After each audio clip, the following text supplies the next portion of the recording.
by first breaking that idea of like, in order for me to get rich, it must be something that I don't trade my time for, I think is like big myth number one. And so I prefer to think about, instead of thinking of investments and active income, I think of it just money per unit of time.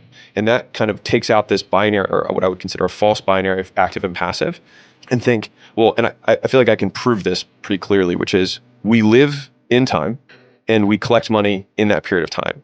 And so fundamentally, all we want to do if we want to increase our income is just think, what are we earning per unit? And so it's a question of how much is your time worth? And then that creates a much more actionable decision-making framework of, is this worth it or not? And to ladder up to the active versus passive, it's how active is it versus how passive is it? And it's my belief that nothing is passive, because there's always going to be a certain amount of, if you're doing it right, if you're doing it the right way, you probably should have looked at 100 deals, and all of that took time, and all of that takes diligence. And then after doing all this analysis, then you decide to make this investment. And so to say that it's passive, it's like, it doesn't take into account all of the research that goes into ahead of time, which is absolutely still work. Now, after the investment, sure, but there's still time that you're trading.